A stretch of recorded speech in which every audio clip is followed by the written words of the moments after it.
Veníamos bien, otro programa de política, con la conducción de Rubén Bárcena y la producción de Natalia Ferrante. Producción general, sección 8 política, Infoplatense y Papercraft. Lo tenemos a Gustavo Córdoba, vamos a hablar 5 minutitos con él del tema de la conformación de los cierres y de la cantidad de personajes fuertes que están.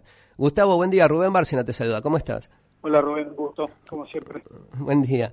Le comentaba a la audiencia, le hice una descripción de los frentes estos y las coaliciones que se han inscrito, qué partidos la integran, pero siempre destacando una cuestión que ya hemos hablado contigo, que es el del hiperpersonalismo, ¿no? La cantidad de figuras fuertes que hay encabezando estos frentes electorales.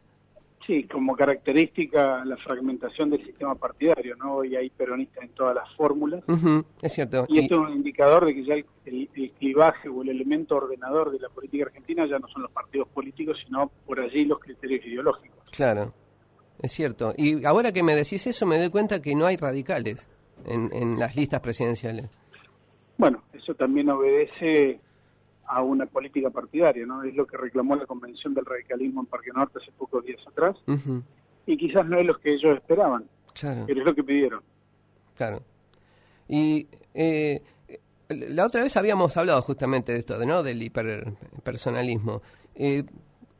¿Cómo es esto que se ha dado gradualmente esto de que los partidos pierdan protagonismo, y los protagonistas sean personas así, dirigentes individuales? Mira, tiene también mucho que ver con el impacto de las nuevas tecnologías, el desafío que supone esto a los dirigentes partidarios, ¿no? Porque de pronto tienen que administrar temporalmente de una manera mucho más dinámica e intensa lo que antes les podía llegar a tomar varios días. Claro. Además, vos, por ejemplo, le pedías una audiencia a un dirigente, ¿no? A un intendente, gobernador. Con suerte, viento a favor, burocracia mediante, quizás en algún tiempo la conseguías. Claro. Hoy en redes los tenés de manera instantánea a esa dirigencia. Sí, es Entonces cierto. Hay un temor, yo creo que bastante real por otro lado, ¿no? De una pérdida de poder inmediata por parte de la política frente a esta situación. Entonces, frente a esta idea de tener temor a las redes y frente a la idea de una mala representación, porque hay un juzgamiento del minuto a minuto, claro. Se da esto de la representación política se va concentrando en la figura muy personalista de la política. Claro, sean dirigentes partidarios, sean dirigentes empresariales, sean dirigentes deportivos, ¿no? Esa es una de las características que tenemos hoy. Claro, sí.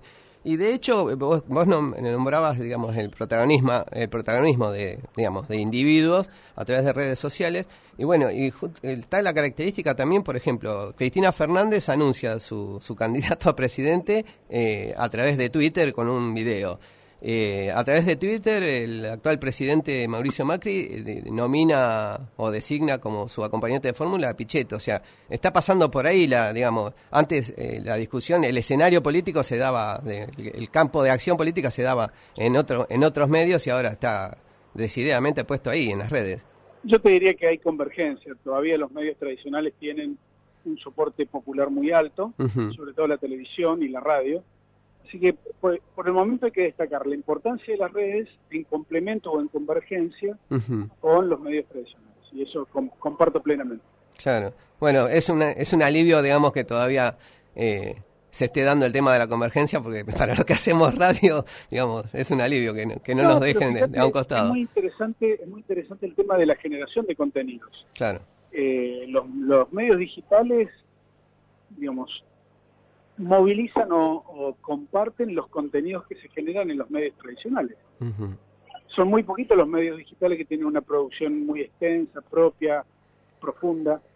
Entonces, está bueno esto que en algún momento se reconozca que la producción y generación de contenidos es el combustible que genera la interacción en las redes, ¿no? Y vale la pena plantearlo porque es así, además, por otro lado. Claro, sí, si no, digamos, tenemos... en las redes por lo general no hay muchos emisores y es como decís vos, a veces los contenidos los generan pocos emisores y es un problema eso. Sobre todo con el tema de las fake news y toda esa información que anda dando vuelta a veces que es falsa, ¿no? De contenido falso, que desinforma en realidad. Sí, tal cual. Tal cual. Bueno, y hablando de los dirigentes ¿vos considerás que Pichetto le puede aportar algo al espacio de Cambiemos? Bueno, ahora se llama Frente por el Cambio. Juntos para el Cambio. Juntos para el Cambio. Creo que sí que le aporta mucho. Uh-huh. Posiblemente no sea lo numérico electoral que le aporte Pichetto en este punto, pero indudablemente que le ha impuesto un nivel de coherencia ideológica muy alto, y Pichetto es un dirigente que tiene una capacidad bastante importante, tiene una trayectoria, debe ser un político con mayor rodaje. Sí, desde el 85 está en el Senado. Sí, pero digo, no está en la política solamente estando, sino que ha sido protagonista, sí, ¿no? Claro. de la historia argentina reciente. Uh-huh. Y me parece que le da alguna lógica, alguna consistencia ideológica, sus posturas, digamos, respecto a la mano dura, de la inmigración ilegal, son muy coherentes con el núcleo duro del PRO, de votantes de Mauricio Macri. Uh-huh. Me parece que por ese lado puede ayudar a consolidar y a reagrupar a ese votante que se había de alguna manera disgregado producto de la mala praxis política y económica del gobierno, ¿no? Sobre todo en la cuestión de la política económica. Claro, sí. Yo, en base a lo que recién nos comentabas, ¿no? De la idiosincrasia del núcleo duro del oficialismo, Pichetto ha incorporado un discurso que hasta habla de anticomunismo, ¿no? Y que, bueno, eso es algo retrógrado, y hablar de anticomunismo después, claro, no sé, cuando es una realidad, digamos, que no, comunismo, media arcaica ya, pero bueno, debe estar estudiado que, digamos, que en el núcleo duro del oficialismo eso prende. No, muchos chicos hoy deben estar preguntándole a sus padres, papá, ¿qué es el comunismo? Claro, ¿qué es esto? Pero la gente grande sí sabe qué es el comunismo. Sí, pero a ver, este tipo de elecciones, fíjate que no aporta nada nuevo, ¿no? Uh-huh. Más allá de que por ahí para el PRO puede ser importante.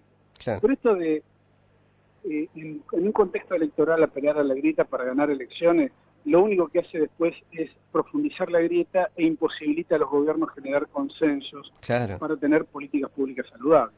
Claro, sí, es profundizar la Ojalá grieta los al extremo. argentinos podamos salir de este ciclo de grieta, ganar elecciones, ganar elecciones, y gobiernos que producen malos resultados, porque evidentemente hay una relación directa entre generar la grieta y después no tener la capacidad de gobernar.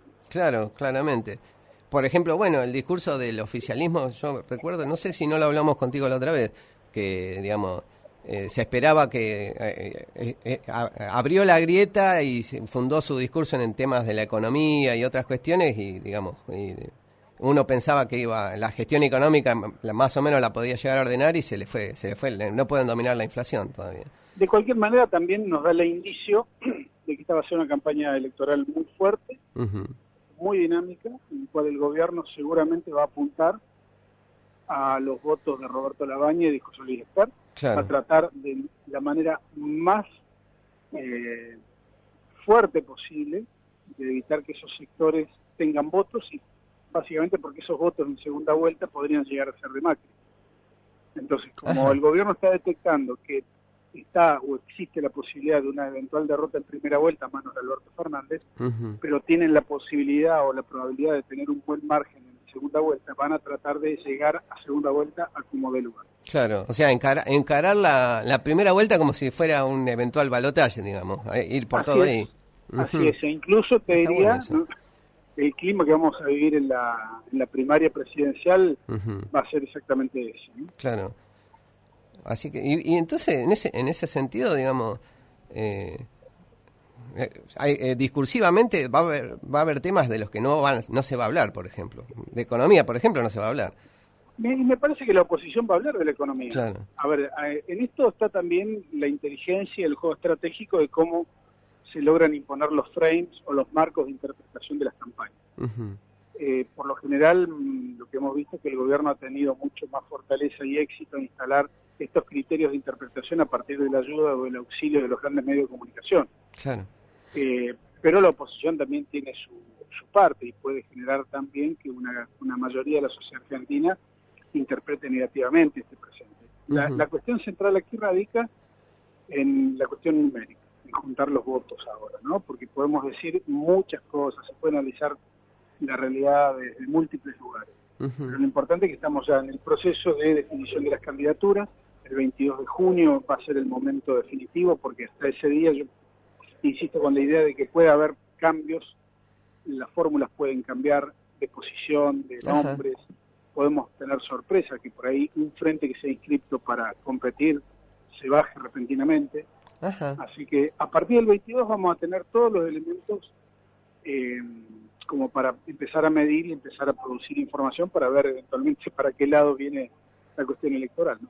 Vos sabés que no sos la primera persona que me dice que puede haber sorpresas, no solamente en el orden de los candidatos, sino también en el tema de que haya frentes que se reconfiguren. Es un tema ese, porque, digamos, de cara a la campaña antes de las primarias es un mes, creo, es muy corto. Así que el tema del contexto que le va a dar eso va a ser bastante interesante. Totalmente. Totalmente. Gustavo, te agradezco mucho la comunicación, siempre es un gusto hablar contigo. No, agradecido, que tengan buen día. Un abrazo grande. Dicen que soy aburrido. Veníamos bien. Otro programa de política.